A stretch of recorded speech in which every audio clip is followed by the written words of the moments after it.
My words. আসসালামু আলাইকুম Yunus sir. আমরা কিভাবে আপনাকে ভালো না বাসি? আমরা তো গত কয়েক মাসে আপনার প্রেমে পড়ে গিয়েছি প্রায়। আমরা দেখেছি গত বছরগুলোতে কেউ কাঁদে পদ্মা সেতুর জন্য, কেউ কাঁদে মেট্রো রেলের জন্য, আবার কেউ কাঁদে ক্ষমতার জন্য। কিন্তু আপনি একমাত্র ব্যক্তি যে কেঁদেছিলেন সাধারণ মানুষের জন্য। 4 কোটি মানুষের দৈনিক আয় মাত্র 100 টাকা, সেই পরিবারগুলোর জন্য, সেই মানুষগুলোর জন্য। তাহলে আমরা কিভাবে আপনাকে ভালো না বাসি? আপনার অর্জনগুলো আমাদেরকে গৌরবময় করে।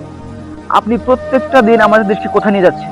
103তম স্থান থেকে 47তম স্থানে আপনি আমাদেরকে গত 8 মাসে পৌঁছে দিয়েছেন। তাহলে আমরা কিভাবে আপনাকে ভালো না বাসি?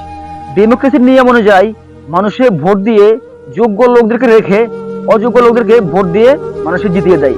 কিন্তু আমরা তো ভোট ছাড়াই আমরা এমন যোগ্য মানুষকে পেয়ে গেছি যাকে আমরা সবাই ভালোবাসি, যে আমাদের দেশকে এত পরিমাণ ভালোবাসে। আমরা চিন্তাই করতে পারি না যে আমাদের ইউনুস স্যার আমাদেরকে এত ভালোবাসেন, আমাদের দেশকে এত ভালোবাসেন।